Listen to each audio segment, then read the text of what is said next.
Good afternoon, everybody. Good afternoon. In a session post-lunch, it's usually a challenge for us to keep your attention, but I'll try my best to share some thoughts. And right at the outset, I don't believe in passive teaching. I'm a great believer in what is called active learning. So if you have any questions, concerns, doubts as I proceed, you're more than welcome to raise your hand so that this becomes a participative session rather than a monologue from my side. And I would also like questions, if you have, that relate to understanding first, and then the debate part. If there's something related to an ideological difference, we can probably keep it for the end, so that we're able to first listen to what is it that I'm trying to convey.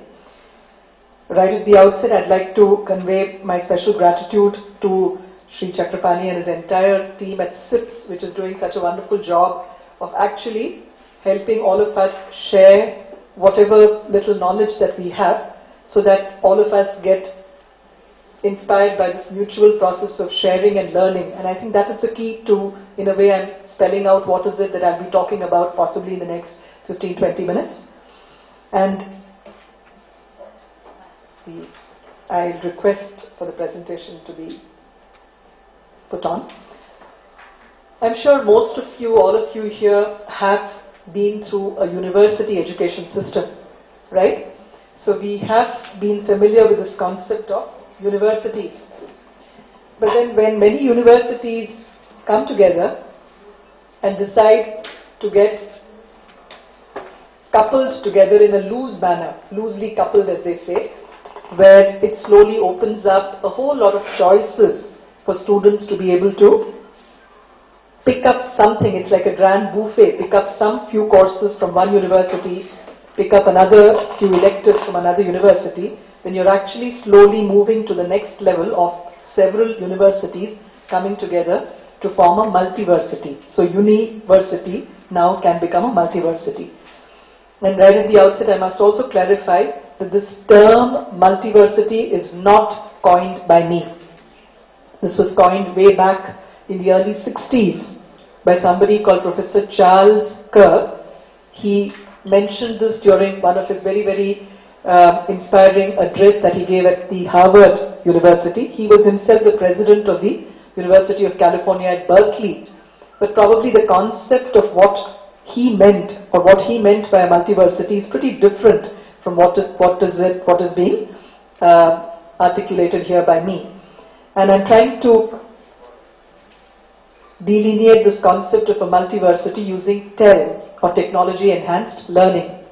In a way, it is again talking of it's pretty much, there is a flow from what my previous speaker spoke about, although the domains are different.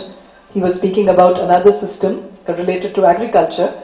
So whereas this is in the domain of education, but the idea is pretty simple: to build bridges and facilitate the sharing of knowledge resources that different sets of people have. And over the years, we've had a tendency to very, very, aggressively guard what we had and hold it very close to our chest. The idea is to slowly open it up and somewhere perhaps move towards what one of the earliest Nobel laureates of India, Rabindranath Tagore, mentioned. He talks of this where the mind is without fear, and there, if you remember, there's a phrase he talks about which a lot of educationists today don't quite practice or profess. He said, where knowledge is free. So I think the foundation, the basic for this is that the idea is to free up and open up knowledge, at the same time ensuring that it is something which is valued, because if something is for free, we probably don't take it very seriously. So there is a bit of a tension there between making it free and yet making it something which is sustainable, which people see value in. So this will be the outline of what I plan to do in the next maybe 15 minutes. The presentation is that right in the beginning, I'd like to talk about an introduction to this, a little bit of a vision of where is it that we're heading, constraints that are presently found in the current education system, because that becomes the starting point, if I can call it the springboard, to really go to the new configuration, the new system, the new transformational paradigm that we're talking of. Also, because all this is not something which is completely in thin air, It is also substantiated. I am a practicing administrator, education administrator. So it will also be very often substantiated with actual experiments on the ground that we have been doing in Gujarat. And this number 5 that you see here, this is something that I very, very passionately hold true, and I'm sure most of you here would agree with me.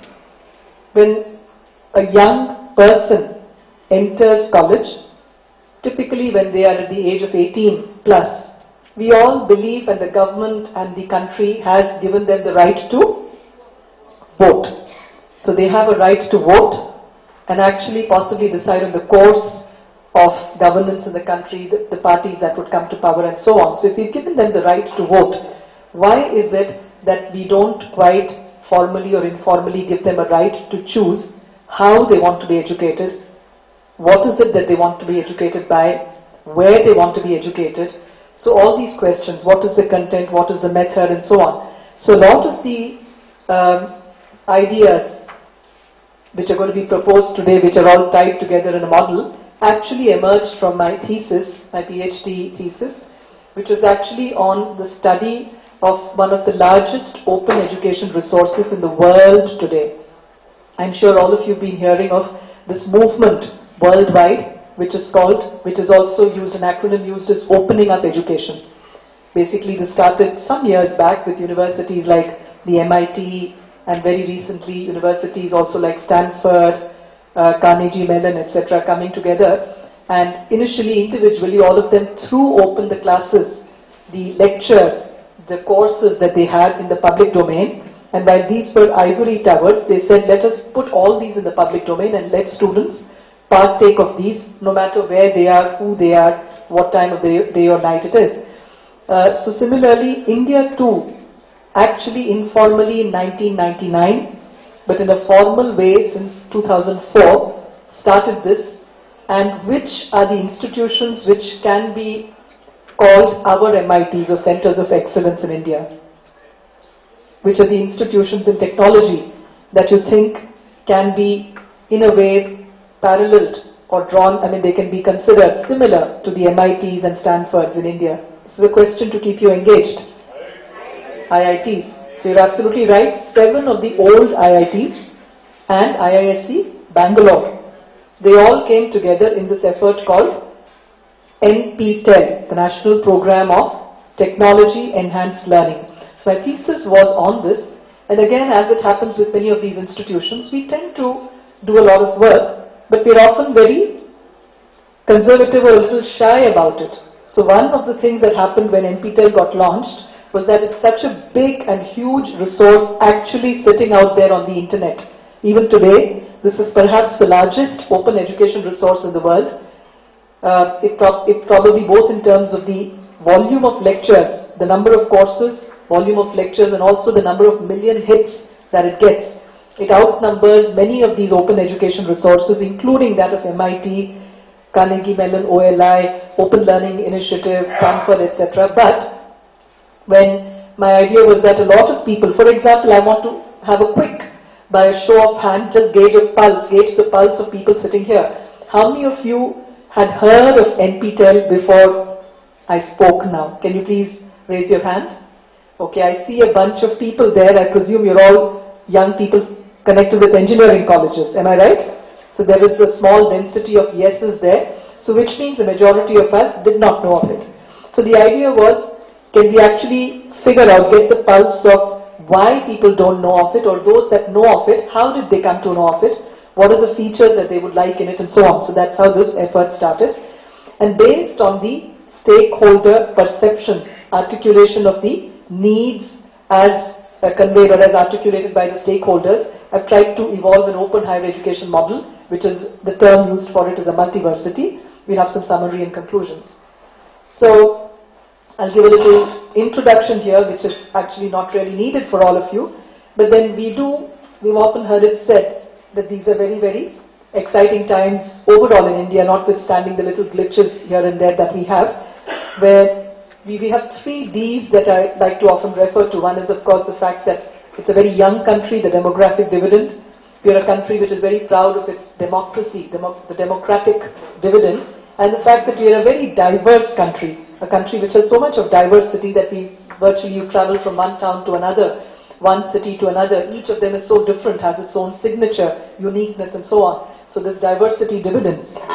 In this context, also it has been established by various studies across the world, in India as well, that technological advancement and higher education is indeed one of the key ingredients, factors which contribute to both building and creation and habitation of a knowledge society. So in all these respects, we find that higher education is very important, and the three important dimensions that we talk of in higher education are those of quality, quantity, and equity. So in this as well, if we look at the numbers, look at the vacant seats now, especially in engineering education that we find all over India. I am not sure how many, approximately, since all of you must be following this in the newspapers, in Andhra, how many seats approximately have been vacant this year?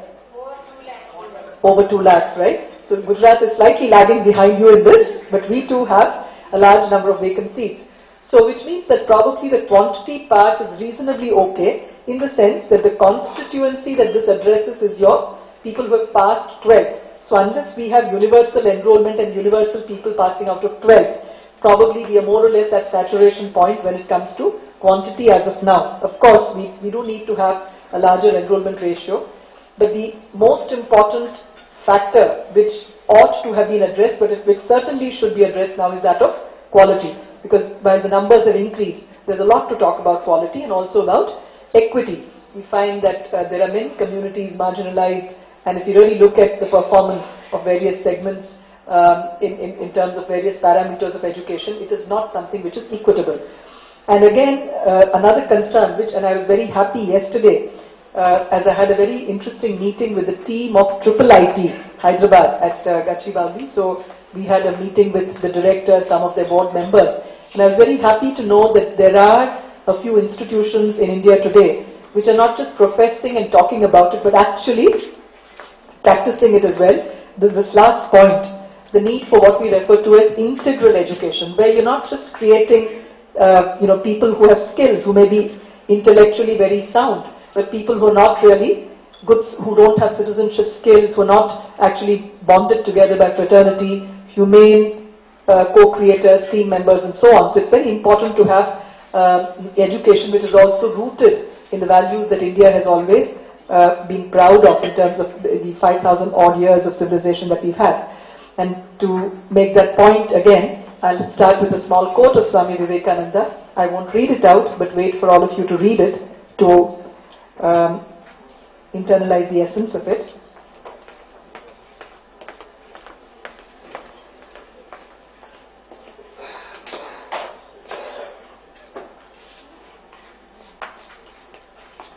And very interestingly, just this morning as I was going through my mail, I came across a very interesting book by somebody called Derek Bok. He was a former president of Harvard University. He's written a book on higher education in America. So I was very, very fascinated to see some of the parallels in his book, some of the issues which are as relevant to us. So as I go along, I'll probably try and also allude to one or two points, quote one or two statements that I read very briefly, cursorily, from what I saw there. And of course, we do have the debate. We heard some question answers in the earlier session, where there used to be somebody called Professor Vadhva, who was connected with the Planning Commission, and I had this opportunity of working with him in the area of land reforms. So there is a whole system across the world called the Torrens system, where you're actually trying to guarantee land rights. So it's the titles, the land titles are actually not, they're actually guaranteeing the rights rather than being things that are not really justiciable in a court as they are in India today. And so he used to make this very important observation. He said that, like the issue of rats and mosquitoes, he said when you don't have mosquito nets, you really need internet. Notwithstanding that, I think it's important, because even to create the right kind of mosquito nets and the kind of rodent solutions that we're all grappling with, which are by no means small problems, these are very important, relevant issues. It's important that we leverage the ICT networks, channels that we have to be able to learn from each other and see how is it that this problem has been tackled elsewhere in the country. So I'll straight away come to this vision for a multiversity. The idea is to have a structured and yet a loosely coupled. So it's not completely doing away with structures, but structures, if they're too structured, can become a millstone around the neck. So the idea is to have some structure and yet have it open for flexibility, choices, freedom, creativity, and as I said right at the beginning, active engagement of students. So this is what the idea was. And the last point that you see here, this is again not rocket science. This is not something new that we are suggesting here in that sense. Even countries across Europe, for example, have put together what is called the Common European Framework of Reference, where it is not impossible. On the other hand, it is very possible, and it is happening. You must have heard of schemes like the Erasmus Fellow, Erasmus Mundus, and so on, where students from one country in Europe, where the languages are also so different, can actually move across to another country in Europe and have one semester completed there, and those credits that they earn there can be transferred and attached to the credit requirement that they had in the original university to be able to graduate with this diverse education. Wouldn't it be fun if many of us really had this option? I mean, I was fortunate in that, but I think wouldn't it make education far more exciting, fun, and truly meaningful if children or young students had this opportunity of traveling, if they so chose, to different colleges, different parts of India. And therefore this last point, and the idea again, I'll probably slightly modify these words, the idea is not to have uniformity, it's not even to have complete standardization, but can we at least have harmonization, where a student studies in Kerala for, let us say, 3 semesters and then chooses to go to Himachal Pradesh for 1 semester, comes back. So this itself can be the biggest education that can be gifted to young people in our country. And I'm a strong proponent of this, and I do hope at the end of this talk we have many more of us who can actually champion and pilot something like this. I mean, this is again a set of ideas placed before you for your consideration.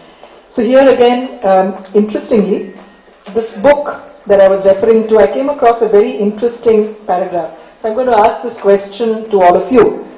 I quote this gentleman, the author of this book. It's a Princeton University Press book written by this former president of Harvard. As I mentioned, his name is Derek Bock.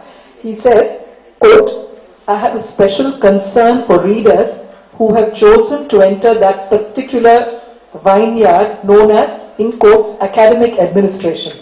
And I think I belong there. How many of you are connected with this academic administration? I see one right in front of me. I see Sunita ji here. Anybody else? As a principal or as a head of the department? Yes, I see a few hands going up there. Excellent. So he says, like many others, so many others who have ventured down this path, I had no opportunity to study higher education in detail before finding myself consumed by its demands. Like it happens, you enter a job and then it's like a merry-go-round. You're drawn into the nitty-gritty, the minor issues. And then finally, only after my active service ended, perhaps in a state where you are in now, sir, only after my active service ended did I find the time to read deeply about the subject that had already filled my life for a quarter of a century. Having done so, I often looked back with some chagrin, pain, realizing how differently I might have acted had I understood then that what I only came to appreciate much later. So this, again, he has many points here which find a deep sense of resonance here. So right at the beginning I want to draw this. I'm sure all of us know, but just to make this a little participative, what is the difference that we see between governance and government? Anybody here? If you were to look at a metaphor, or anyone would like to venture the difference between governance and government? If I gave you this picture of a ship or a boat which is there are lots of people sitting and rowing it, and there's a person sitting at the helm who's steering it, which of them would be categorized as government and which of these would be referred to as governance? I think I've given you the answer away. Yes, the person who's at the steering wheel is governance, because governance is, the root of this is from the etymology says it's about to actually steer, whereas the people who are rowing it, it's more like government. So the idea is if we can leverage ICT and e-governance to move more from this rowing part which consumes all our energy time and automate a lot of it, make it easy, make it standardized, systematic, and if we can devote more and more energy to the steering so that you're free to actually creatively chart the course of where is it that you want education to go, whether you're the head of a small institution or a big team such as the education system of a state and so on, I think it will make a lot of difference. And of course, the basic principles, like you see in the last point here, are that I think governance ought to have to be based on participation, fairness, decency, accountability, transparency and efficiency. This is given by these two authors, which is taken as some kind of a gold mark in terms of the definitions of governance and e-governance. The next slide takes us to the constraints in higher education. I don't think I need to labor on this. Most of you, all of you have come through higher education to be where you are today. You also have your children and other young people connected with you studying in higher education. I'm sure you see all these issues and are very concerned about it. So we do have issues of learning outcomes, curriculum, issues of employability, also the research output not being good enough. Incidentally, I was very happy and surprised to see the reference that this author makes to the higher education scenario in America.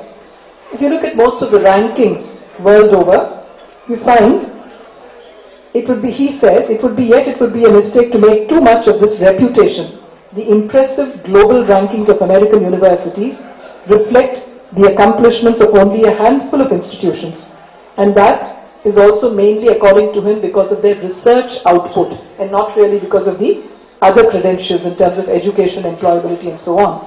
And so he also goes on to say, it is also likely that our impressive standing owes less to the success of our own system than it does to the weakness of foreign universities. And I found something very interesting here, which were long over-regulated, under-financed and neglected by their governments until their importance to the economy was finally recognized late in the 20th century. So there's a parallel there then, and we find that if we really have to do something about it, we need to deregulate them, which is happening now with a lot of private universities coming up in different parts, and also pump in a lot of resources, and we have a lot of good news here. You must be aware that the latest 12th plan document talks of a huge mission on higher education for the entire country, which is, there's an acronym for it called RUSA, Rashtriya Uch Shiksha Abhiyan, and they have an outlay of 25,000 crore rupees for higher education. I don't think we've ever seen this kind of special focus, allocation in terms of resources, and a lot of host of measures which I really think are in the right direction, or at least sincerely attempting in the right direction. So this is again a very historic opportunity for us. And again, when we look at a few interventions, I'll not repeat these, but I'll just roughly go through them, and if there's anybody who's interested in discussing this in detail, I'll be more than happy. We have had a standardized scaffolding for the choice-based credit system across Gujarat, which means that it's now possible for a student, just as I gave you the example of Germany and Spain, a student being able to study in one country and go to the other. At least within Gujarat, we have now a common scaffolding which makes it possible for a student of Surat, South Gujarat University, to actually go to Kutch University for one semester, and maybe the Saurashtra University and so on. So, which means this kind of credit transfer and student mobility has become possible. We also have other initiatives that have been done in terms of semester. Of course, all this follows semesterization. We've also put in place an effort for a 7 a.m. to 7 p.m. daily telecast of the best faculty members from a studio centrally located in Gandhinagar. And you have these DTH receivers in every college so that it can be woven into the timetable, and children and young students from across the state can actually partake of some of the best faculty members of the state sitting in the warm confines of their own college. And then there are several other things, including this whole effort of academic and administrative audit, which is meant to be converging with and supplementing the NAAC effort, the National Academic and the National Assessment and Accreditation Council. So these are some of the initiatives we've taken, something related to research as well. But I'll quickly go to the needs and perceptions of stakeholders.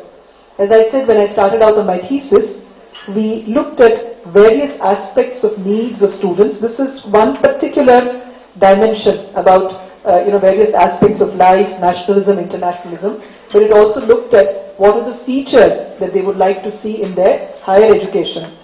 And to just give you an idea, one question posed to them was preference for collaboration and online research. We asked students, how many of you, if you had a choice of working with a top researcher of the country, how many of you would like to exercise their choice? And you can see what the response was. It's an overwhelming yes, and these are all undergraduate students. Now, it's again a pity if we juxtapose against this, that in almost all of the undergraduate programs that we have across the country, except a few, I was very happy yesterday, the IIIT seems to give a lot of emphasis on research. But otherwise, I think 99% of all the academic programs that you have at the undergraduate level, there's virtually a zero importance or weightage given to research. I mean, there's absolutely no way a young student, and that is actually the age when they enter college, they're bustling with energy. There's so much of idealism, enthusiasm. They really want to be problem solvers. If you gave them a reading and research project or an actual problem and tied them up with a senior researcher, you could actually nurture them. I wonder what the agricultural scientists here would, don't you think this would work? Now I'll also share in your domain, since this was not planned, but something related to your area. We tried out a small effort. I wouldn't purely call it research, but it was somewhere in the area of extension. We went about trying to collect soil samples. This is the state agriculture department has been trying to do that, to get just as you have a health card, right? All of us sometimes have a health card. Similarly, we decided to have a soil health card for every parcel of land. So it was the idea of our chief minister that why don't we involve our colleges, the science colleges, chemistry labs, and then give them some additional equipment. And initially when this idea came to me, I must be very honest and say that I thought it would just be a complete non-starter. I thought it will not work. That was the immediate reaction that I had. But when we really sat for several weeks with the agricultural department scientists and also with our science faculty members, professors and principals, we found that the twain could meet. And incidentally, about 700,000 samples of land were finally, the health cards were prepared by our students, and it does very simple things like electroconductivity, pH, and then it calculates the specific heat capacity and several simple tests, which also gave all these students a very valuable experience of learning and a major spin of earning. So on an average, each student earned something between 15,000 rupees to 20,000 rupees during one summer vacation. And then all this, again, when the numbers started pouring in, and we found that our students were performing or, getting these soil health cards done of even up to 700 or even 1,000 samples per day. The doubting Thomases that we all are, especially if you're a hardened bureaucrat, you start having these issues of trust. So I had my antenna on and I was worried. I said, well, I hope there's nothing wrong with it. We immediately sent a team of scientists from a totally different background. And then there was actually, in a way, they were from two different, so they were actually inimical in a way of each other, and yet they came back saying that the error percentage was extremely low, the accuracy was very high. So it went on to validate and actually endorse the small but a very powerful idea that our students said. They really knew what it meant to work hands-on on a real-life project, know what it is to actually find out the health of a soil parcel. And therefore, this indiscriminate use of fertilizers, where it's more a show of strength. If I am the sarpanch and I put in 20 kgs of fertilizer, and I am this competitor, let me put in 40 kgs. That's usually the attitude in a lot of villages. So this really helped children understand the sensitivity of all these things. So what I'm trying to say is, we ask this question also in a flipped manner. Yes.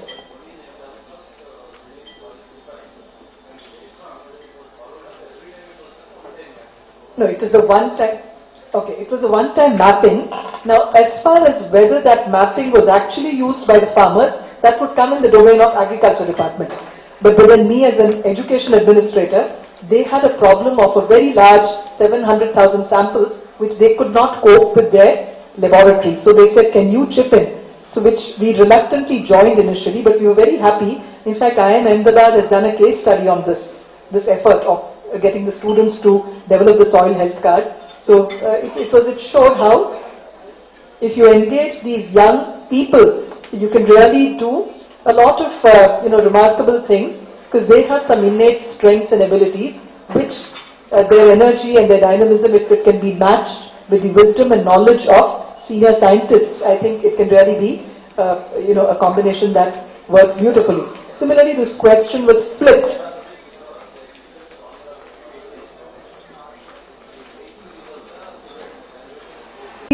And they enjoyed it, most of it. These kids had fun doing this rather than having to sit in a suffocating classroom and hate what was happening there.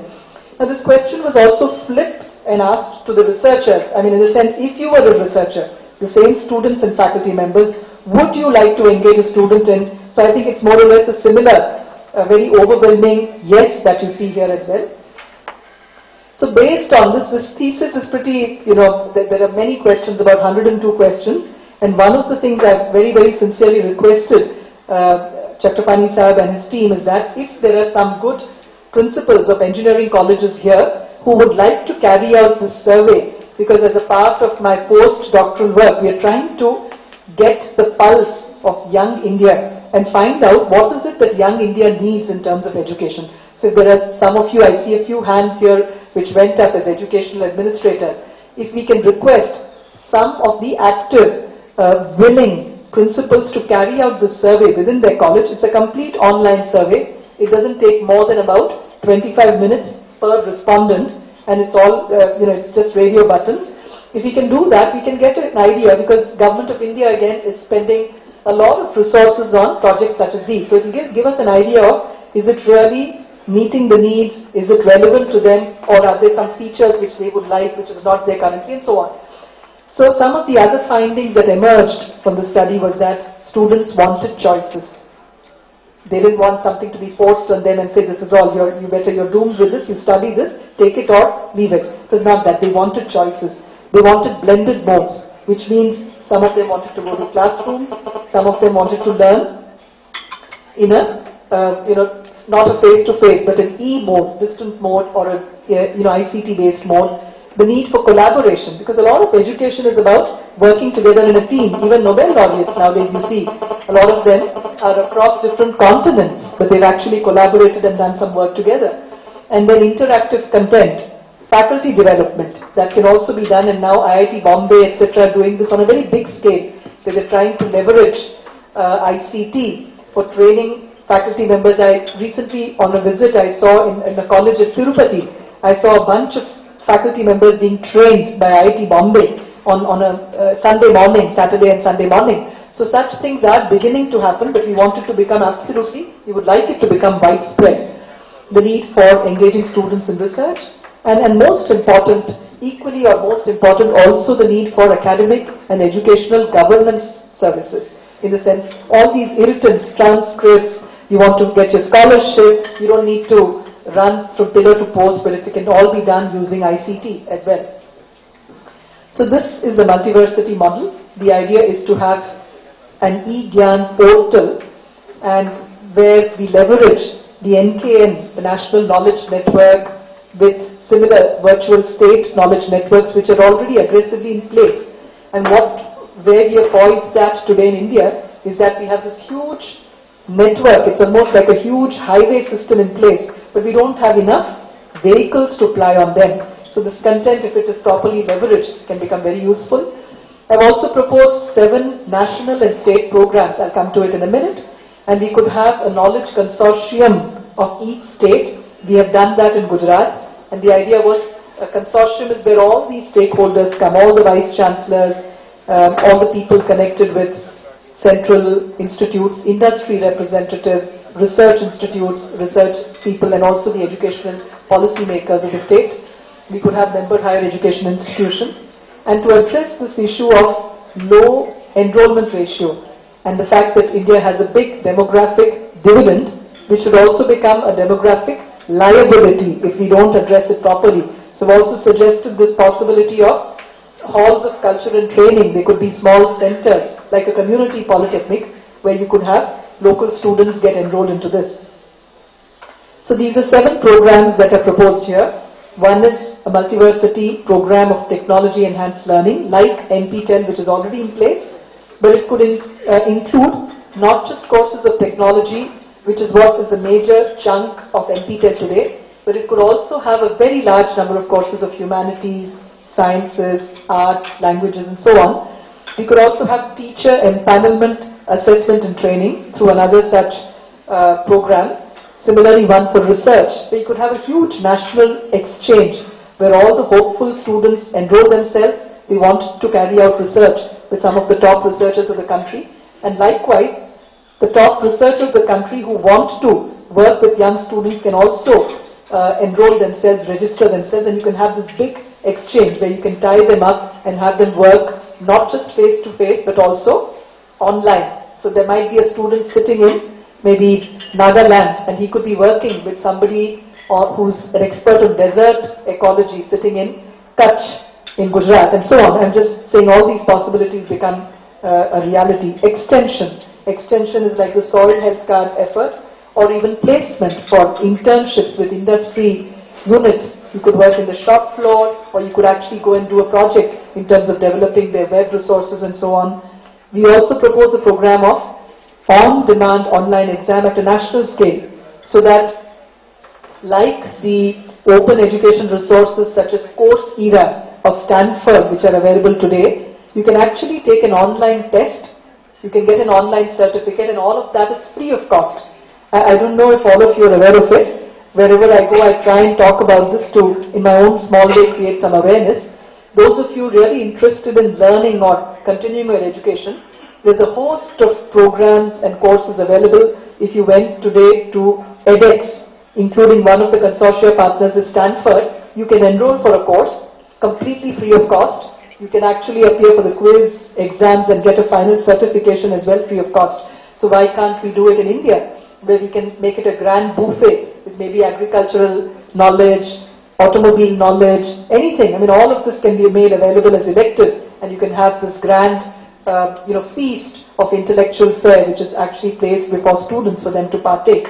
And lifelong students, so it doesn't stop with people who are of that age profile, but even people who are much beyond that, people like us. The idea is also to stream live lectures. I mean, there's so many people who come and visit India. I remember when I was studying at Harvard, one of the things that distinguished the experience that we all had there, as people would say from other universities in the US and other such places, is that virtually every week you got to meet some of the best minds in the world. They would come there to talk to them. So you could actually sit like this and perhaps listen to a Nobel laureate, or somebody who was an academic leader, a political leader, somebody who had done phenomenal work, an entrepreneur from anywhere in the world. So India can, if we had this studio centrally located and stream it across all our colleges, it could be a voluntary thing, but students could, if they want, listen to some of the best minds from India and abroad, and SIPS too could think of something like this, where you have a small point of presence in every college.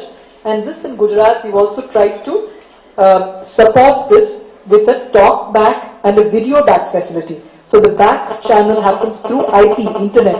So you could be seated there and you can actually see, there's a picture-in-picture, you can see this college when it comes to ask a question, and that student or those bunch of students can be actually telecast and shown to the rest of Gujarat. So we could emulate a similar thing for the whole country, so that there'll be such an enriching, the biodiversity that all this will really entail. There's so much of riches that we can share.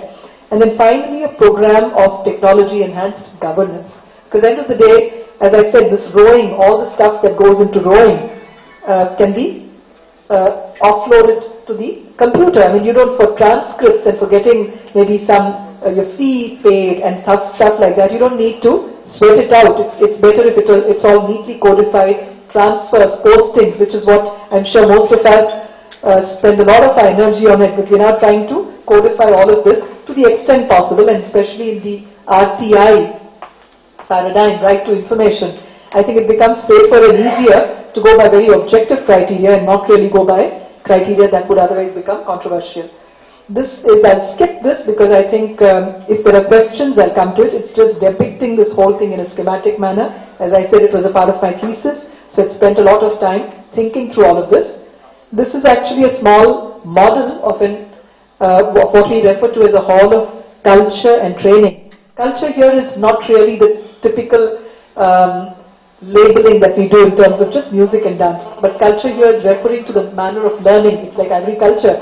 If you can actually have a student immerse themselves in a culture of a place, the educational culture, for example, the culture at IIM Ahmedabad, would be very different from the culture that we might find in another very small college in a Mofussil part of Gujarat, just to point this out. So the idea is to build a large number of these, which could become the points where the tire touches the ground. You could have these across India, and people can partake of this rich repository of online education, which is located in the cloud, and students, to tap onto a demographic dividend, can actually come into these community colleges or halls of culture and training, collectively learn, interact with some of the best minds, and therefore we can improve our gross enrollment ratio and actually have a very skilled human resource that is being nurtured and developed. So we come to this summary and conclusions. I think there's an absolute burning need now to collectively engage and evolve a common framework of reference for India, where we can all, and there's room for all of us without giving up our identity. There's room for each. You might have, for example, Pune University might offer a course in chemical engineering, which may be very different from the chemical engineering course offered at University of Hyderabad. So we can have all those nuances, and each can have its own flavor, but make it all available for a student to choose which flavor he or she wants. The possibility of this multiversity as a framework for the whole country. We could also have one agency which nurtures all of this. We could also have an agency or a body which is a regulator, and another body which is mainly an assessment and accreditation kind of wing. Then we could have similar mirrored arrangements at state and central level without making it too structured, because then creativity gets killed. And finally, we find that there's a need for addressing integral education. So we have, for example, and I think Hyderabad too is doing this, Andhra is doing this in a big way. In my last conference that I attended, I think Sri Mishra and Sunita also spoke about it.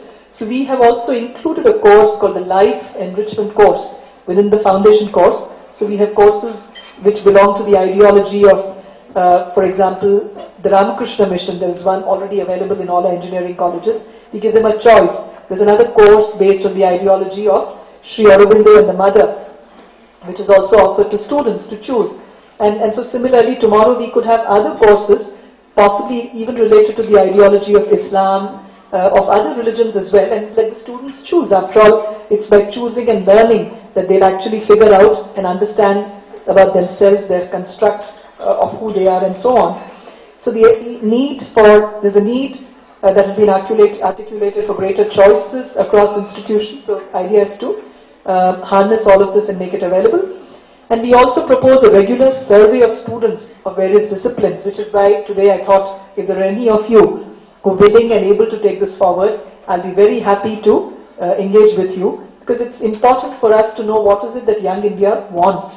Otherwise we think we know the best and we're dishing out various things which possibly they don't need, they don't want, they don't like. And so we have a problem of student engagement. They're not sitting in classes, they're all loitering out there. So can we, and believe me, my experience when I started this, someone as eminent as a former director of IIT Madras, who's like my guru for this project, Professor M.S. Anand, he too gave, sort of cautioned me and said, don't overestimate these young kids. Maybe when you ask them, it might come as a rude slap on your face. They may say that, hey, we don't want any of this. But I had some kind of an innate faith in these young people. And I must say, so far we have collected more than 10,000 responses from across India. And if anything, these kids are very, very overwhelmingly articulating all these things that we feel, some of us feel are good for them. I mean, they're not saying they don't want, they want all of this. So which is a very healthy sign. I think we must have faith in them. And therefore, again, a quote by Mahatma Gandhi which I like, we have to experiment, we have to try, it doesn't matter if we fail.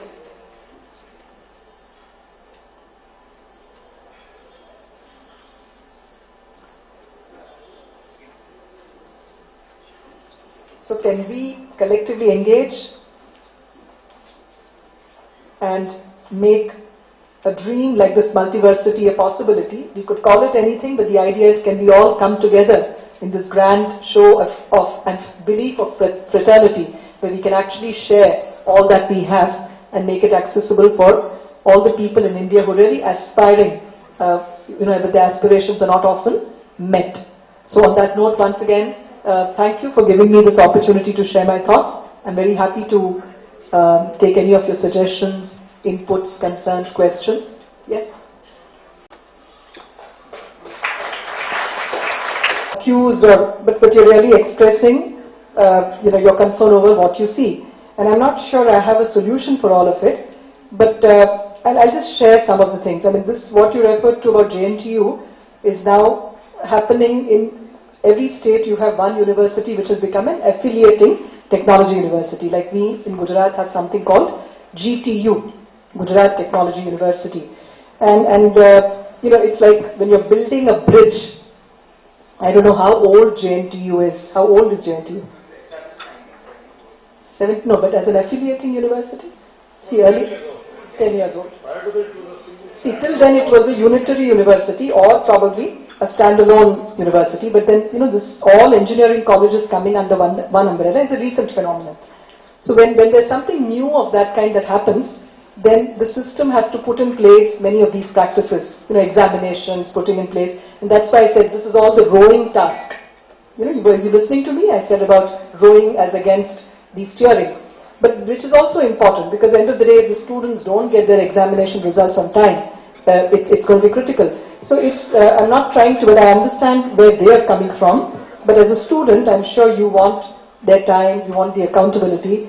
So this feedback from students is something that in Gujarat we are really trying to do. There's a lot of resistance from different stakeholders. People felt that students, teachers who are more popular will get more. But I don't believe so. I think ultimately students know what was good for them. They know that if somebody has been completely doing nothing, and whereas as against it, there's been a teacher who has been very strict.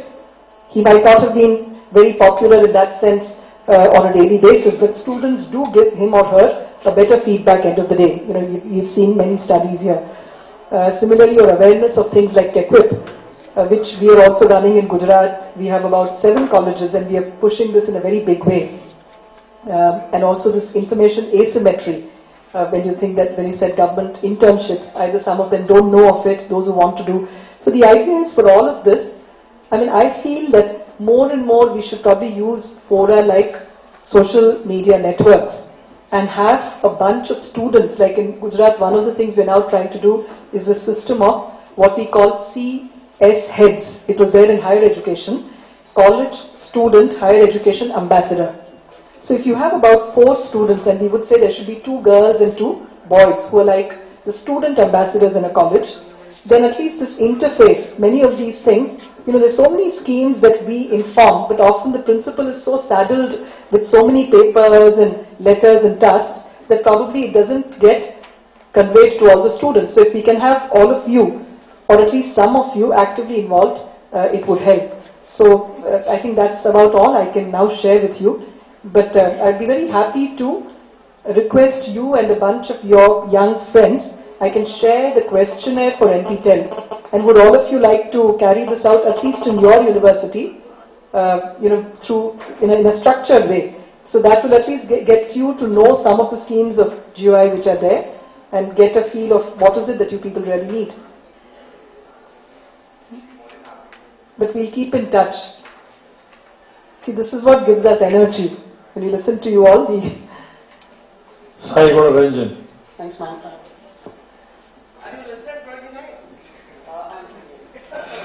Borderline. To share, take courses together, in a way also addresses this issue of heart. You're creating bridges for people to engage and work together, which Indians are typically, of course this is again a generalization, we criticize for being individually good, but we're not very good team players. So that is also in a way something that we're addressing. And Mahatma Gandhi is somebody who really spoke of education being the synthesis in a way of head, heart and hand. And we are, if you look at what I referred to in the end about what are called life enrichment courses based on the teachings, for example, of Swami Vivekananda, and there's a lot of project activities in it. It is a compulsory part of what are known as foundation courses. We have it introduced in all our GTU colleges. The name given to it is, I think, Comprehensive CPD, Personality Development, that's the term. Somebody called Mr. Srinivas, who has been championing this. It's based on the teachings of Swami Vivekananda. We also have, similarly, a very good course designed by, as I said, on the teachings of the Mother and Sri Aurobindo, which is also related to this heart part of it, compassion, fraternity. These could be two ways. It's a separate course, but the idea is also to slowly go to a system where each course is somewhere these principles are being applied there, which is what which is what is happening probably at IIIT Hyderabad. I think they had a very good founder director called Mr. Rajiv Sangal, who I believe did some outstanding work. I've in fact got one of the books that he's authored with two other people on values and so on. And the hand part of it, I think the soil health card was a hand part, isn't it? We're actually working with soil samples. So the idea was the children really, the young students loved it. So the idea is, in each course, can you give them some activities which are extension based? You're working with the local community, or working with industry, or with a researcher. Research need not just be theoretical research, which is just the intellectual dimension, but it can also be some experimental research, where you're working as an intern. For example, Ahmedabad has this Institute of Plasma Research, Physical Research Laboratory, and they have summer programs. So a few students are really good. You can select them and have them do that kind of work. So I think we are trying, but we would like to have more and more of these as well. Any question from that extremely well-dressed group? I thought as much, but only thing is you should be visible to others. Come to the front and face them.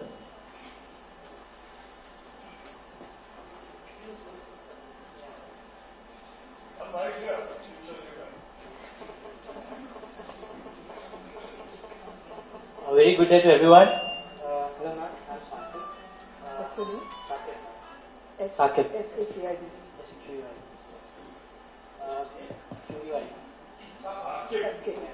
You have to tell me what that means. It means delight. Excellent. Yeah, Beautiful. So I'm delighted, Sakib, to meet you. See, we the group of friends. Yeah, we hail from Aurora's Business School, ma'am. It's from Punjab now. One of the prominent B schools in Hyderabad. I'm thankful for the opportunity, and I'm grateful for acknowledging us finally after listening to all the professionals over here. It's a basic idea. Actually, we from the B school just wanted to have some sort of entrepreneur skills. So, how can an inception of idea be carried out with the implicit minds?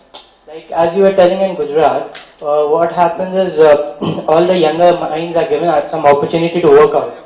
But probably in Hyderabad there's some sort of lack of stability which is lacking here. Most prominently it's not given to the young implicit minds. So how can that be carried out, ma'am? Like inception of ideas on a point of entrepreneur. Actually, we have an effort there also called I Create. I don't know if you've heard of this. Go and Google it. Okay. I Create, and I think Mr. Narayan Murthy is one of the chairperson of this effort that we have created in the Gujarat. It's like an incubation center for ideas in each college. So we are trying to build this, a small team. But Sakib, what is it that stops us? Assuming that the support that we need is yet to come. Assuming, I'm just telling you. But as a group, if you have, there are several of you sitting here. If maybe 7, 8 of you came together in your college and made a little club for, ideas, entrepreneurship or enterprising ideas, innovative ideas. If you had a little innovation cell in your college, I'm sure your management would not prevent you from doing that. Like currently what I wanted to tell is, as from a B school holding, they are not stopping us. They are giving us the maximum exposure required. But when I was just feeling bad that why I wasn't given it in my engineering, I would have recovered more. And what I'm recovering in 2 years, I would have recovered in 4 years. Absolutely. But the point it was not there. But so that's it's happening now. We can't probably do anything about what is over. But the idea is if your inputs. So it's important that you too give your ideas. What would you like to see happen in technology schools. So when you do some surveys like this, there are some open-ended questions as well. So it would be very valuable if you gave your inputs. It will help all of us collectively architect a meaningful system for young India, right? That is. Thank you. Expansion of education in the country, especially higher education, technical and professional education. And now your concept of multi-university is going to still expand this education structure. So I want to take reference to my own experience, of some youngsters from my own family. What is your name? I'm Srinivas. I'm working in higher education department and collegiate education. I'm a teacher by profession. I'm a teacher in economics. So I'm from Karimnagar district. So many of one or two youngsters who completed the graduation, actually they wanted to do their higher education. So they came to my suggestions. I told them, okay, go for some basic courses in sciences and some other things. So because of that expansion, especially professional education, MBA courses, many of them opted for MBA and they came to Hyderabad, they did their MBAs. Now they are not able to find job. The thing is that I still think that certain courses are a set of skills. Now we think that we structure the knowledge in the form of a course and we generally presume that consequent upon completion of that course, we think the student will be having that skill and he will be succeeding in the market. But that is not happening actually. They're having the degrees, but they are not competent. This is the kind of situation we find now in our country. There are hundreds of institutions offering technical education and professional education. The point is that we are respecting the choice of the students. I told them, okay, your competency may not be fit for doing this particular course, but the student still went for the course and he completed the course. Of course, he got the degree, but now he is nowhere. Now we are thinking of offering still more choices to the students to go for these kind of courses. So actually where they are heading for? It's a matter of concern. So as a teacher, I feel that there should be something else to regulate that. Either we have to regulate the growth of institutions which offer these kind of degrees, or we have to regulate the choice of the student, which is the best one. That's my dilemma. Thank you. Yours is more like an observation, Mr. Srinivas, but still, there is a movement now world over which we are also trying in Gujarat, which, since you are from the education department, you're basically a teacher, might be of interest to you. There's something called learning outcome-oriented curricular design, right? And so we're now rehatching or recreating all our courses based on this LOOC design, learning outcome-oriented curriculum design. What it does is, let me just give you a simple example so everybody here understands English. Suppose the skill of being able to read simple sentences, that is the outcome. Incidentally, the Planning Commission in the latest 12th 5-year plan document has given a lot of emphasis on exactly what you said, which are referred to as graduation skills. You may have gone through 5 years or 4 years, whatever, of getting your degree, but if you don't have these competencies and skills, it's of no use. So they have mentioned that, and for example, if the outcome is to be able to read and understand simple sentences, does it really depend on the kind of book or textbook you use? Different teachers might use different books, they may use different methods. So what you use, how you teach, what you teach becomes irrelevant. So far curriculum was all driven by a textbook, this is what you teach, this is how you teach. Now you're freeing up the teacher and saying you can do whatever as long as these outcomes. For example, the next level could be not just read complex sentences, but be able to write a précis of them. And then the next level could be able to convey them, communicate them, speak, proper sentences which assimilate the ideas of 2 paragraphs, let us say. So these are hierarchically you're improving the outcomes. But our education system so far was never outcome driven. It was just process driven. Once you made them sit in the conveyor belt, first year, second year, third year, it just went on. But now the emphasis is completely changing. So as was mentioned by Saqib and few others, I think the general level of consciousness is now increasing. So we are trying out all these things.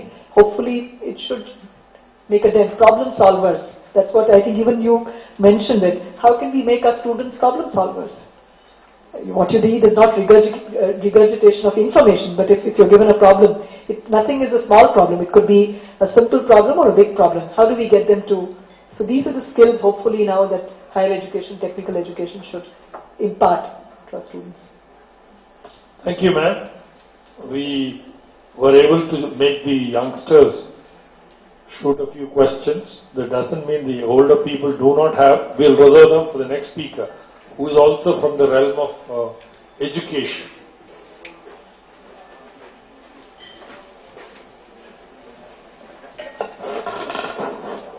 Let me introduce the next speaker for our afternoon session, Mr. Shri P. Srinivas Reddy, Academic Relationship Manager, Mission 10X Wipro Technologies, Hyderabad. He is a part of our corporate HRD team at Wipro Technologies. He is responsible for enabling learning culture in the organization by training, evaluating and supporting the internal pool of champions. He is hands-on professional with conceptual clarity in adult learning and has high affinity to bridging the gap between academia and industry, both at technology enablement as well as skill building of the fresh talent pool. He authored a background paper for a conference by CII titled Making the Higher Education Sector in India. He has also received the Award of Excellence for the year 2006, a distinction bestowed upon top 5 performers of the company. I request Shri P. Srinivas Reddy, Academic Relationship Manager, Wipro Technologies, to deliver his lecture on capacity building in engineering education. Will the youngsters come to the front? Good afternoon to everybody. And definitely, I mean, we heard about session being a little difficult post-lunch, but it's always the most difficult one is right before the last bell of the school, right? So I see. I'm sorry. Then so I've beaten Mr. Sai Baba Gaud to the last bell. So I still have some energy left. Last but one class. Correct. I represent Wipro Technologies from a project called Mission 10X, which we started way back in 2007. And this was an idea or a thought which emanated from an internal initiative called as Quantum Innovation Initiative. Just to give you a small idea about it, I would like to play a quick video on it, just to give you an introduction.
With its rich heritage value and historical background, India has been always considered a seat of learning and has carved its name in the annals of intellectual history. Having earned such accolades in the past, India's progress, however, depends on the learning and foundation of its new generation, the students. India is one of the largest producers of engineering graduates in the world. The challenge is not supply of talent, but a talent that meets the needs of the corporate world. And only teachers can rise up to the challenge. While the number of graduates is continuously growing every year, industry survey shows that maybe 25% can be readily absorbed. This widening gap defines the problems of employability of students. Only the commitment of teachers and the vision to enhance skills of every student can significantly change things. Wipro launched Mission 10X on Teachers' Day, 5th September 2007. It's a mission to empower teachers to spread the light of wisdom to the students in a way that benefits students, industry, and the country. Together, let's reach out and create a skilled, creative, and committed young India.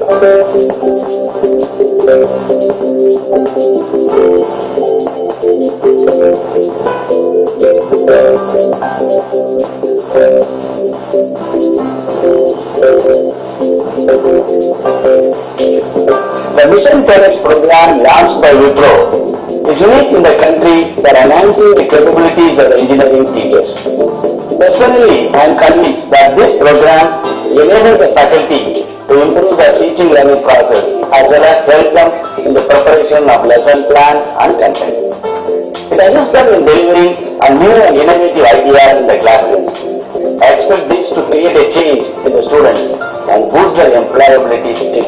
Students are the important building blocks that contribute to the development of any nation. Teachers are responsible not just for teaching the students, but also for fueling their ambitions, igniting the ideas and guiding their enthusiasm. In this respect, I believe Mission 10X is a noble endeavor of continuously upgrading the capabilities of a teacher so that they can impart quality education to the students. My grasping power was strong, but when it came to communicating the same, I was not comfortable. Writing on a piece of paper was easier than talking to others about it.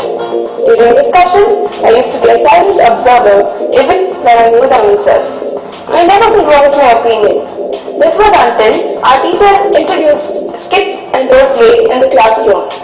I never knew that role plays and skits could be used to learn engineering subjects. So, the monotony is out and more interesting concepts are in. I am no longer the quiet one in the class. I love teaching and believe that the role of a good teacher requires her to transform an average student to a high performer. To do so, there is a need to adopt new teaching methods to cater to the demands of the changing world. With Mission 10X workshops, I am armed with new innovative thoughts which allow me to make my classrooms more interesting to my students. I am witness to a paradigm shift from listening and absorbing to questioning and interacting. I have been in this profession for over 10 years and have been teaching using traditional methods. But thanks to Mission 10X, I have been able to bring a lot of new perspectives in adopting innovative teaching methods in my classrooms. Mission 10X has enabled me think and act differently, respond to situations rather than react, and thereby inspire my students in becoming more responsible and accountable for their own learnings. Let's join hands in pursuit of excellence in engineering education.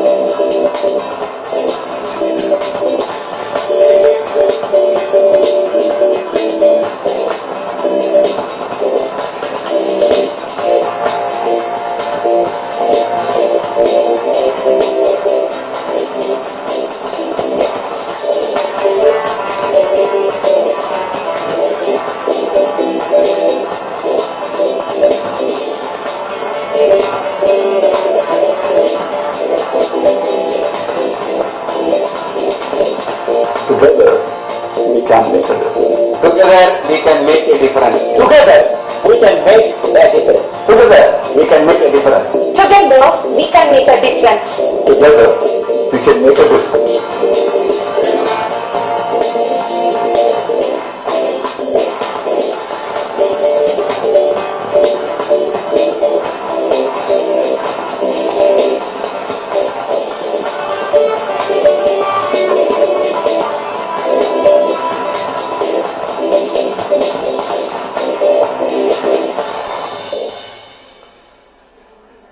Thank you. Have witnessed over a period of time the crisis or the challenge which faced most of us was that it was classrooms which were filled to the brim with new age learners, especially under constraints of time and as well as resources. That's where we took the first step in terms of understanding. However, we were facing with a very, very stupendous crisis, which was that most around close to less than 25% of the students were actually employable. That was the national average when we looked at the urban areas alone. And in rural areas, I mean, it's anybody's guess in terms of what could be the average of employability. Now that's where we looked at the thought process. We looked at the various stakeholders in the system, and we finally pinpointed on faculty members, and that's where we said we will work on. So we did a quick survey of close to about 300 plus institutional heads in terms of members from the education administration to the grassroots at the principals and etc., to understand exactly where the issue is. Now, a lot of things came up. The approach we took in terms of what is the right mechanism and where is the issue, etc., and these were the thought processes with which we started the overall idea way back in 2006, even before the inception. And that's when the thought started off. And 2007, on Teachers' Day, we started the initiative called Mission 10X. With a single point agenda which said to enhance the employability skills of graduate engineers by 10 folds. And at that point of time, the employability was just about 7% average. So that's where we said 10 folds to close to about 70% employability improvement, and that was the thought process. We took the challenge of reaching out to 10,000 people, which at that point of time was unthinkable, because 10,000 faculty members being addressed. Some of the challenges which we faced were that whenever we entered into an institution, the first thing they used to say is, oh, from Wipro, welcome, please come inside. And once we are there in the principal's office and we were trying to project the Mission 10X and the thought processes, they used to say, sir, ये सब रहने दो sir, आप इस साल कितने placement करोगे, आप कब आ रहे हो हमारे campus में? And the fundamental thing was absolutely, going down the drain in terms of, coming back to understand that the objective of Mission 10X is not for recruitments, but it is for, overall improvement of the employability across the system, not only for Wipro, but for the other organizations to gain out of this. And that was the thought process with which we started. The mission was, the way we looked at the entire mission, we came up with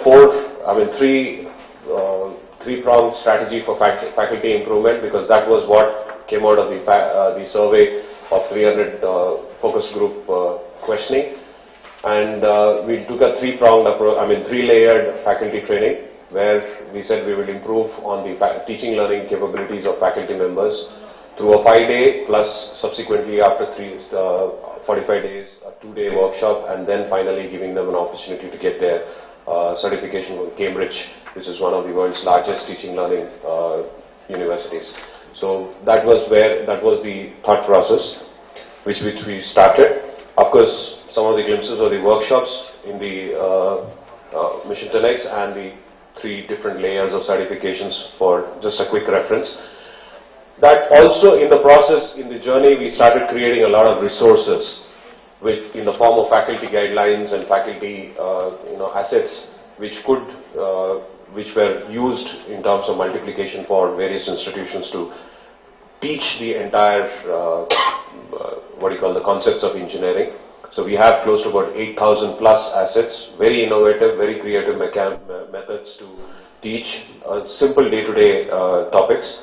We also have a community portal, which is the lifeline of all the Mission 10 actions, and having blogs, discussion forums, community assets, as well as e-learning and mentoring capability. So that's the kind of a backbone with which we are.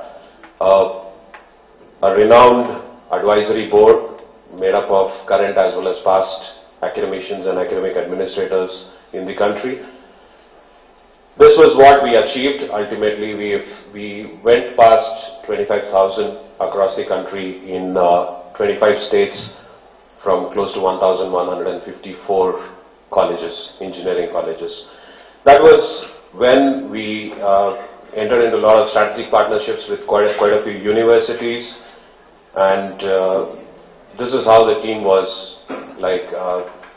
The core team supported with research as well as academic relationships and affiliations and partnerships. That was the idea with which we looked at the whole thing. So that was our the initial thoughts. We said, okay, faculty, because the focus group survey gave us an understanding saying that the faculty have to be empowered because the colleges were growing. Since the colleges were growing, the faculty were not keeping up pace. The quality of the faculty is not keeping up pace with the growth and the requirement of number of faculty members. So that was the thought process with which started. But ultimately, when we looked at this single-minded approach, faculty empowerment through Mission 10X learning approach is not going to solve the entire problem. So that's where in 2010 we took a phase 2 of the initiative, and that's where we said we will take a multi-pronged approach. We started looking at continuing the focus on faculty empowerment, as well as we started the interventions on academic leadership. The first academic leadership workshop was organized in Hyderabad in Administrative Staff College of India in collaboration with Administrative Staff College of India, and that was where we initiated the entire transformative leadership in the principles of the organization in the engineering colleges. And then we moved on to technology learning platforms, which are multidisciplinary technology learning platforms, and that's where the whole ecosystem of servicing the student for the overall development of employability was a thought process with which we tried to gel on it. And this is where the whole, the focus has shifted from a faculty-driven empowerment to an institutional intervention. And a core focus is today on addressing the various levels of the institution, including the faculty, the head of departments, the principal, the student community with the technology learning platforms, etc., etc. So that's where the phase 2 was kicked off by the then Honorable Minister for Ministry of HRD, Kapil Sibal. So that was the thought process, and we took a challenge saying that we will do 250 technology academic leaders being enabled, 2,500 technology learning centers being established across the country, and 25,000 plus faculty members to be trained. And multi-pronged approach in terms of development, both on the initial phase, the initial starting of a faculty journey. That's where we said we will do an RM program for the members who are initiating into the teaching line. Then at a senior level, we will do both faculty development as well as development for managerial excellence, and then subsequently we will do a transformative leadership at a principal's level, and also provide a technology platform for the students. And that was the thought process with which we started off. RM, an e-learning program for fresh members, fresh teachers who are 0 to 6 years in experience in the engineering education, and that is where the thought was based on a detailed research in terms of technology adoption, because these members were technology natives, and they were quite good at adopting technology. So that was the idea with which we started the e-learning program, and this is accepted very well, and most of the institutions and most of the universities have started making this as a mandatory requirement for the fresh joinees or fresh teachers as part of the RM. This is where the thought process, it has spread across the universities in various colleges, etc., and has been adopted very enthusiastically. That's one of the interventions which we looked at in the phase 2. And then the academic leadership program, where we said leadership and learning are indispensable to each other, in the words of Kennedy. So the successful institution building, need for a vision to innovate, and need for adapting to modern and changing times, and that was the basic philosophy with which we started the academic leadership workshop.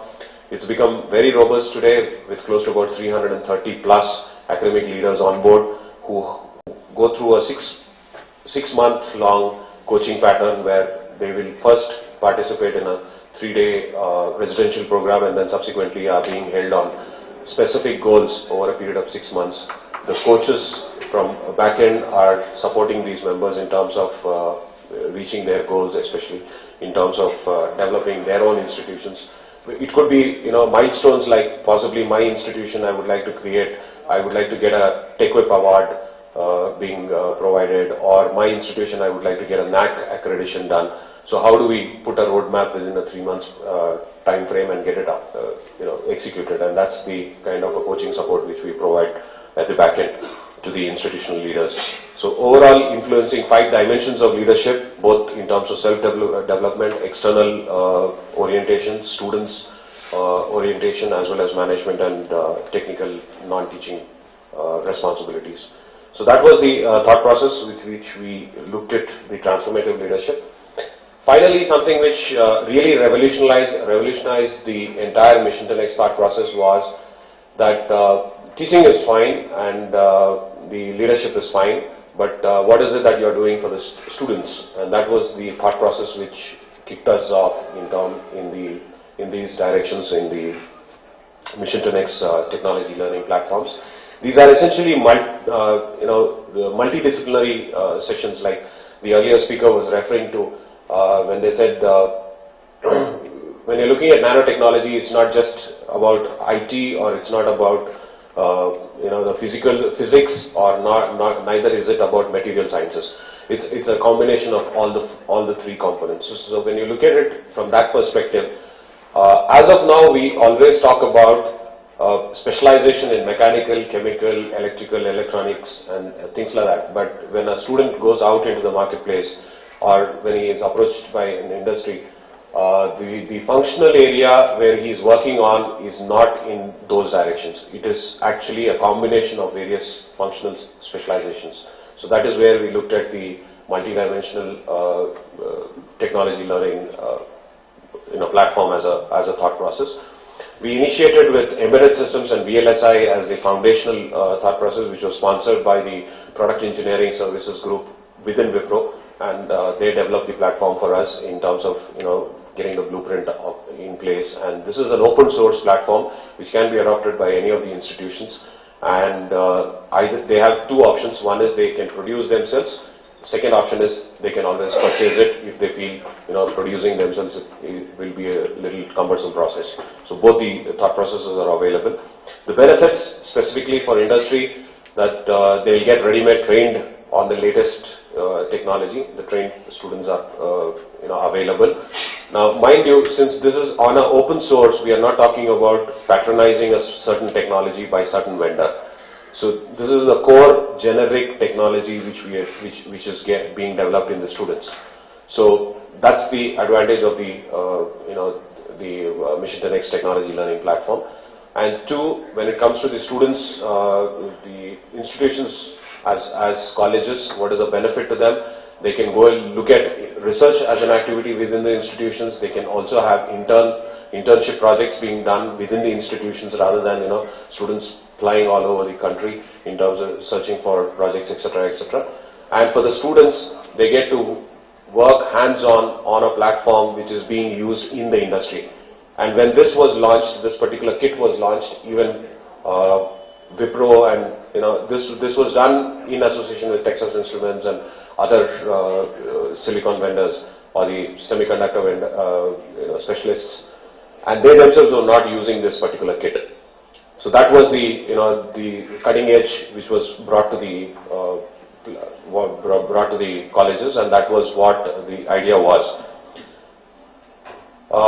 It was a complete ecosystem with assets, both including students, kits, faculty guidelines, online mentoring, projects, demonstrations being available, etc., etc. And this is where the application can go to in terms of medical electronics, automotive electronics, consumer electronics, etc., etc.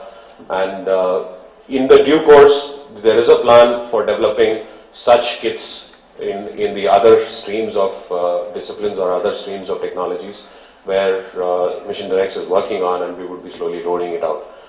Now, looking at the overall journey for the last 6 years, this has been a huge acceptable or a hugely successful and an accepted intervention from the academia, and we thank the academia for this particular intervention. This was in a nutshell about Mission 10X. If any questions or any queries, we would definitely be open to answering them. And mind you, earlier this intervention till 2012 was open to only engineering colleges, and now it is open to all the colleges which are like-minded, which are interested in partnering. And like Madam Jayanti had referred, we would not like to keep it free anymore, because we would like to have that kind of a responsibility being shared on both the ends. So that was the thought process. All the while it was something which was wholly funded by Wipro. However, now only the cost part have to be taken over by the colleges, where they feel a little responsible in terms of interventions. And as universities also, we would like to take it up, because UGC has come up with a new guidelines where there is a separate directorate being established for faculty development. So that's also something which we are welcome to for a collaboration and a partnership. That's the thought process. Unlike the other presentations, these are not some things which are conceptual. This is something which has actually happened. And there is a long way to go, with close to about 5 lakh plus faculty members only in engineering stream, in addition to close to about 3,000 plus academic leaders. So that's it. Thank you very much from my end. Any questions? I would be more than happy to take them. Medical background. So we are all medical professionals. So we are all teachers in medical colleges. Now what I would like to know is at least the principles of your 10X. It's been applied only in the engineering sector. At least some of the principles can we adopt and tailor it to suit the needs for medical education teaching. Can it be applied for medical education as well? See, the intervention is very generic. However, the assets developed are were all the while more oriented towards engineering. But yes, from 2012 onwards, with the starting of 2013, we are open to any institution. Now, as long as the institution should be ready to accept, and they should be ready to take it up. That's the only thought process, and we are open to any stream today. Because when we made initiation, there were 33,000 colleges in the country, and we could not, with offering close to about hundreds of specializations in streams. So we had to put a focus there, and that's where we took the focus of engineering. And that was a growth sector at that point of time, but today we realize that it can be applicable to most of the other streams, and we are open to it. Thank you very much. Thank you. The 2% is still away. There is still more to come. What is likely to come? That we are not aware of, because I'm not. Wipro is coming in a big way for the skill development. Anything on that? The Mission 10X learning platform is a part of the skill development initiative, National Skill Development Council's recommendations, and a part of TechWhip's initiatives also, where TechWhip, Mission 10X Technology Learning Center is one of the approved investments as part of TechWhip. So that way we are a part of that particular initiative. However, further to this, extra details and other things, I am not authorized to provide all those details as part of the CSR initiatives which we are supposed to do normally. Thank you. Working on skill development, employability development, like the lady here, she just put forth, Doctor, regarding your extension into medical field. The other day I got crown replacement, onto my tooth. Then I got a doubt. The doctor was just guiding, and somebody, just 10th or intermediate students, they were working on it, they were preparing the thing.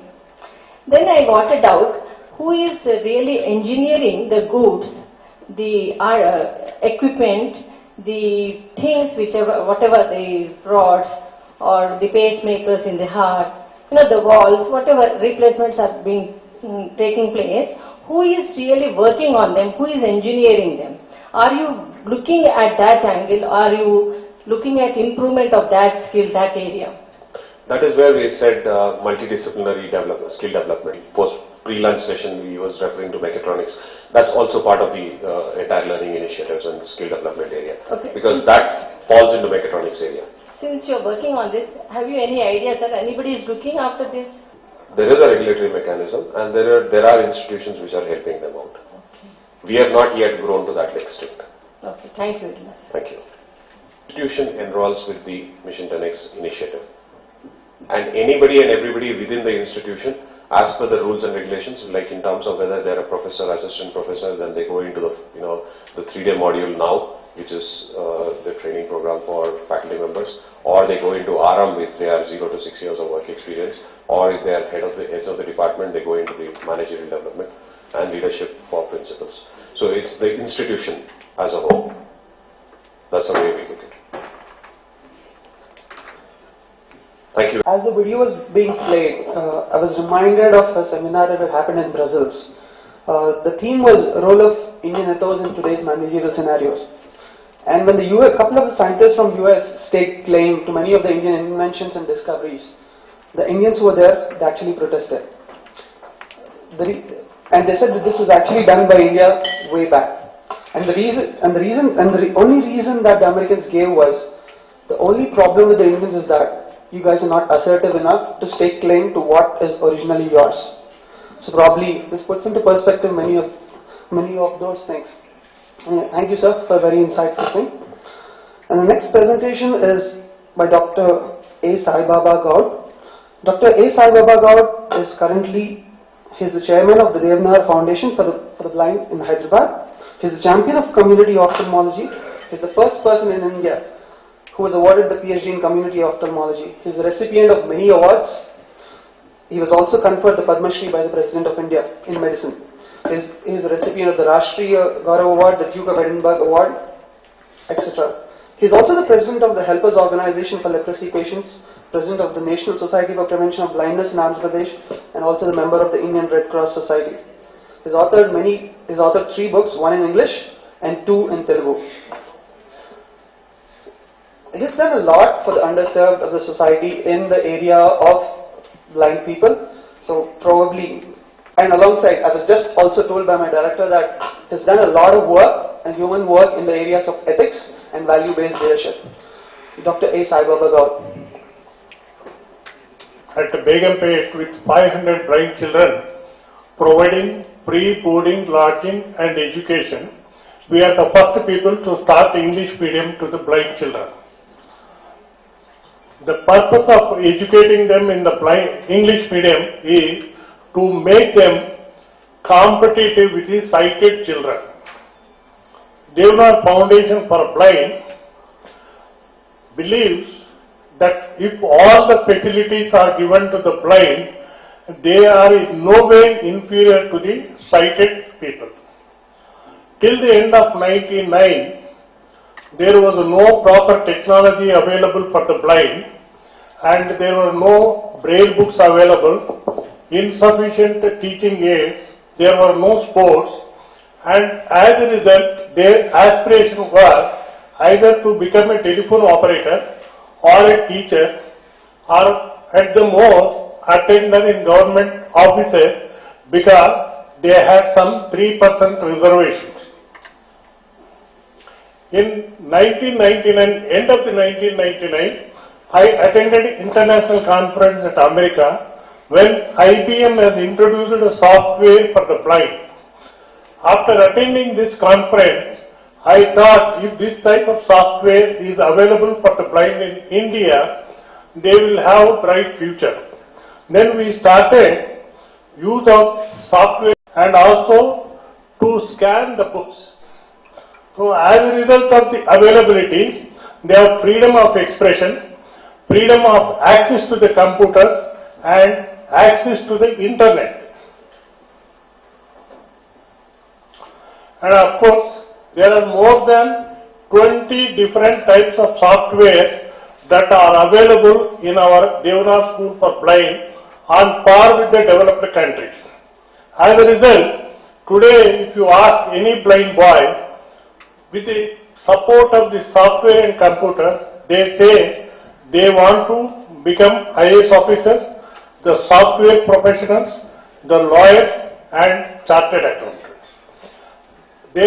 One of the important software is the JAWS. This is Job Access to Working System, where it is a screen reading. That is, if a blind boy wants to read any textbook, they can scan the material and on the screen it comes, and with the help of JAWS software, if they press the button, it will read for them. It is not just reading. If they want any spelling of a particular word, they can get it, or a meaning, Oxford Dictionary meaning, they will get it. So that means if the blind boy is capable of reading any textbook without support of any other third person. The Kurzweil software, it converts the printed material into speech. For example, if there is any printed book and you get it from lending library which is not available in Braille, so that can be converted into speech, and also MP3 players. So that means the textbook is available on MP3 player, and the blind boy sitting any corner of the school or any place, they can read the textbook. And again the Kurzweil also, it converts the printed material into speech. Open books software, it scans and also gets converted into a reading machine. The Zoom text, nowadays the longevity of the individual is increased. The expectancy is increased because of the medical facilities and also advance in the treatment, like age-related macular degenerations or diabetic retinopathy. These type of problems will leave at minimum vision or no vision at all. The educated people, if there are no facilities for reading, they feel they are almost dead. For that type of individuals, we have a software that is a Zoom text, which magnifies the printed material onto the screen and they can read. That is, this magnification can be to the extent what they can read. And similarly, we have a magic book, same. This is for the low vision magnifiers. And the Maths Talk, this is another type of software. With the help of this, they can do any type of mathematics, and also they will have a scientific notebook for the figures. And drag and dictate is, if you speak in front of the computer, that will be recorded on the screen and you can get a printout. TGD Pro, that is, if you have any printed material, maps, for example Indian map, if it is printed in a black paper, black border, and if it is put into the skin, and that gets magnified, and they will have a 3-dimensional model and they can read.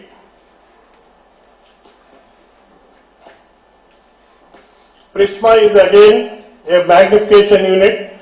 Spellform is the graphics. They can be embossed onto the papers.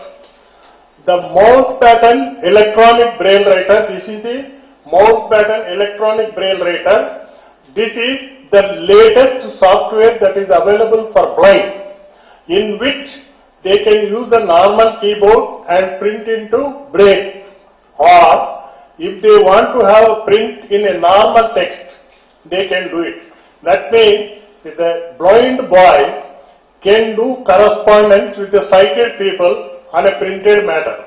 And we also, without knowing anything in braille, you can type the matter with using the normal keyboard, and that will be printed into braille.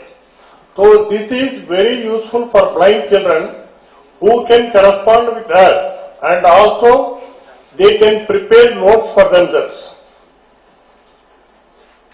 These are the braille printers where you can convert the printed material into braille and print into braille text. These are the 4 types of software that are available with us. With the help of this, any printed material, again we can transform into MP3 players. This is our computer lab, how these blind children are using the computer, using the headphone. The purpose of using the headphone here is, they should not disturb other students, because the voice will be loud and it will be disturbing to others. If they have headphone, they can listen to the paper, whatever they want to read, or whatever they are typing, it will not disturb to others. As a result of this type of softwares and the technology available, these children are aspiring to become lawyers, lecturers, software professionals and IAS.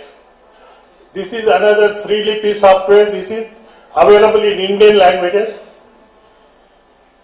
The latest is the Talking Lab Quest. This is, with the help of this software, we can do chemical experiments. That is, you can have the titrations, the calculation of pH. As a result, today, of course, it is not yet available with us. With the help of this software, one totally a blind person who became blind at the age of 5, and he has done PhD in chemistry and working as a professor of chemistry in Illinois University.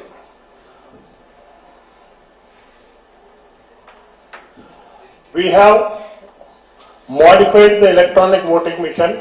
Today the voting machines what we are using, EVMs, we have modified for benefit of blind people. As a normal person will not recognize that there is change in that, but the blind people can vote independently. It was a big problem for the National Commission to provide the facilities for blind to vote independently. We have modified, and because of that, today throughout our country it has been used. Our students have passed this BTech from Jawaharlal Nehru Technological University, and one of our students is doing engineering at MIT Boston, and some are in national law schools, and one boy has done, totally a blind boy, has completed CA exam at the age of 24, first time in India, and many people are employed in GE, and some are working in the banks as the professional officers, the private and the banks and the government, state and central.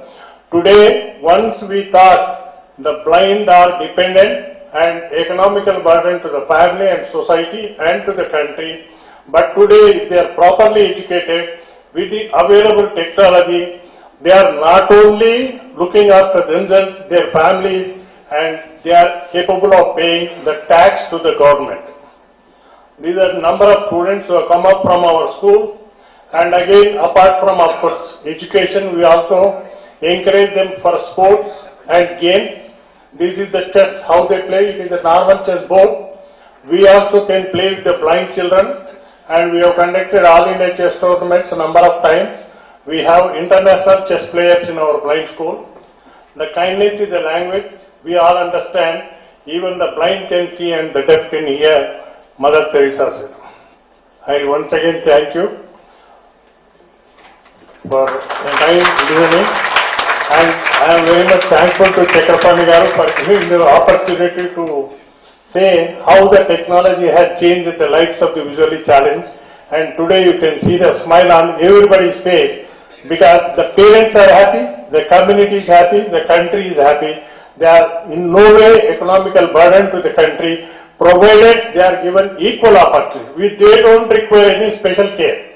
They require only equal opportunity like any one of us, and they are capable of contributing to the development of the country. Thank you once again. By one of my colleagues, I would like to make an announcement that on the 25th of October, we would have a program where Dr. Wolfgang Dressler from Estonia, he will be speaking on governance beyond e-governance. And this is a program which we have structured, and I have also invited Mr. Balu Venkat the former additional Chief Secretary of Karnataka, who has been in the forefront of bringing out major irregularities in the allotment of lands and bringing on board the public lands in Bangalore city. He brought out that about 5 lakh acres of public land is available in and around Bangalore, and if it is not properly protected, it's likely to be encroached. So these 2 presentations will be made on the 25th of October, probably at the same venue. I request all of you to come and participate. We'll soon send out the invitations. This is on the 25th of October. I have to kindly wrap up this session with these observations. Mr. Krishna.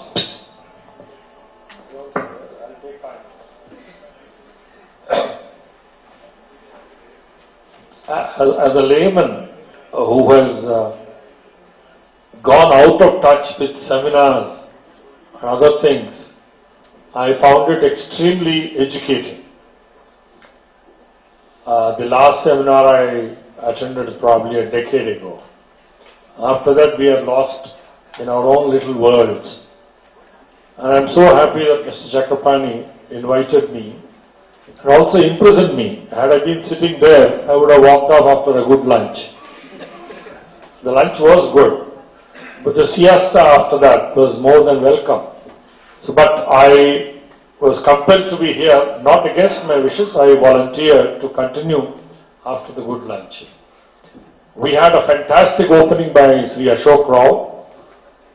It was an eye-opener for somebody like me. I was never quite involved with midday meal scheme either as an administrator or as an eater. This scheme didn't exist half a century ago when I was a schoolboy. We all had to carry our own small tiffin boxes containing tayar shadam and peruannam. He made us see from a different perspective, and that is, it's not a midday meal scheme, it's not a dole, it is a nutrition program. It is a program to make our young boys and girls healthy by giving good quality food. So I'm very grateful for his excellent presentation, and he is an activist, and when passion and analysis go together, even the Prime Minister and the Chairman or the Vice Chairman of the Planning Commission will have the yield. Let's hope in the years to come this scheme would be improved. Then we had a very suave and excellent presentation by Dr. Jha Singh. Most of it was Latin and Greek for me because I do not belong to that generation which is tech savvy, but I have something to do with farming in the sense my son has a farm in Mozambique. They have all these vagaries with the nature, and it's a rain-fed farm. So I was very happy to find that she perhaps has some solution to our problems, whether in India or elsewhere. But of course, this is a matter that needs to be researched more and more because the basic data itself is not very large. The Indian Meteorological Department has only, I understand, some 250 stations. So that may not be sufficient to have an accurate forecasting model. Then we had an excellent presentation on the kind of life, if I'm still alive, that I'm likely to lead around 2017, which is just about 3 years from now, from Mr. Chandrasekhar. While it is in some aspects rather scary, because I do not want to be too dependent on this technology. As it is, I'm having lots of problems with my children and an application called WhatsApp. It took me quite some time to understand what is this WhatsApp, and we spend about half of our wakeful time in trying to answer instantaneously some query whether I had my lunch or how the fish was, something like that. But if you don't answer, then you are deleted. Thanks to Dr. Chandrasekhar for another reason. Normally, the resource persons speak excellently and walk off. unless of course they are denied transport. Mr. Chandrasekhar patiently sat through, which shows that apart from being a great resource person, he's a great learner. He's willing to listen to others and keep learning. That's probably why he is able to adjust to the present day constant changing world. He is not ill at ease. Then we had a fantastic lunch followed by a very, very, I would say, educative exposition by Sheikh Mira. He was really excellent in communicating.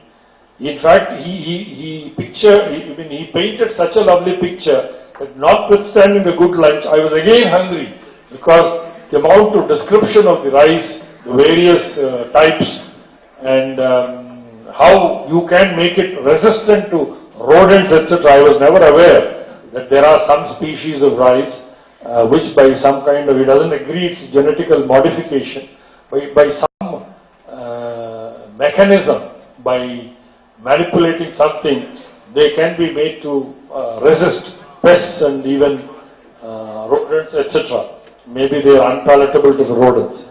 If you grow that kind of thing, which is only tasty to human beings and horrible to the rats, then the problem is solved.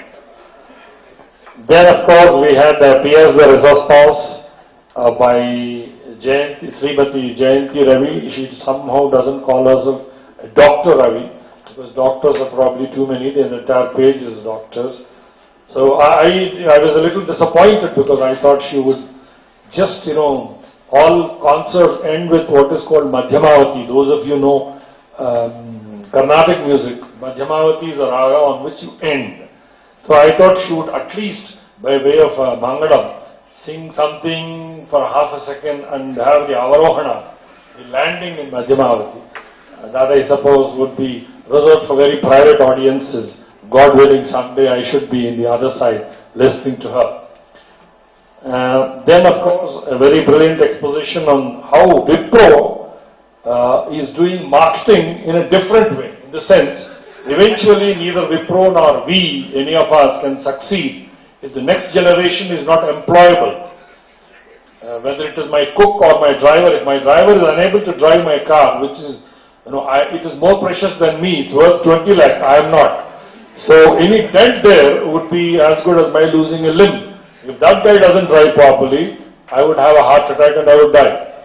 So it is very necessary for the next generation to be employable in whichever profession they choose to enter. So while there is a big gap between the knowledge and skills that are imparted in colleges at the end of graduation and the requirements of the jobs by agencies like Wipro, Infosys, etc., if this gap is to be met, eventually if the Muhammad doesn't go to the mountain, mountain has to come to the Muhammad. That's how Wipro people are taking the first step, initiative in ensuring that this gap is reduced and the products that are churned out are employable.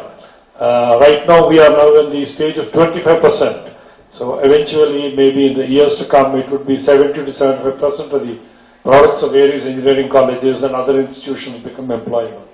Then of course we had the great Dr. Sai Baba Gaud. I do not know how many of you are aware of him. I have personally witnessed in a school the amount of dedication, commitment. We are nothing, we are less than nothing when compared to the kind of work that he puts in voluntarily. He doesn't live on the earnings of that school, not at all. His profession is something else. This is his passion. He gives all his wakeful hours for this. And I'm glad that Mr. Chakrapani found it fit to somehow interpose into this various theoretical kind of expositions. In their midst, at least towards the end, there is something which is from the bottom of the heart, Dil ki gehrayon se jo aata hai. So I'm thankful to Mr. Chakrapani and all of you, and I hope we have equally got benefited. May God bless all of you, and I'm sure in the years to come, the democratic dividend that we currently have would indeed pay dividends in my later years. When I enter my 90s, I intend living up to that. Certainly, there will be great dividend from the large amount of youngsters that we see in our streets, etc. God bless you all. Thank you. I'd like to deliver the formal vote of thanks for this particular session on one-day program on innovative practices. I'd like to thank all our speakers, Shri K. Ashok Rao Garu, Dr. Jaya Singh, Shri Chandrasekhar, Dr. Jayanti Ravi, Dr. Sheikh Meera, Shri P. Srinivas Reddy and Dr. A. Sai Baba Gaud for taking their valuable time and be here for the whole day and share their insights with us. And I also thank all the participants, especially the students from various colleges for being here. I thank the hotel management people who have supported us in.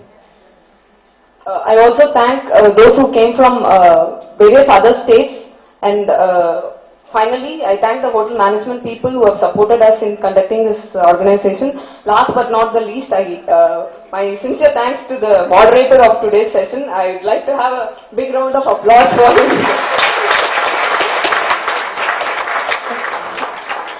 Thank you all and all.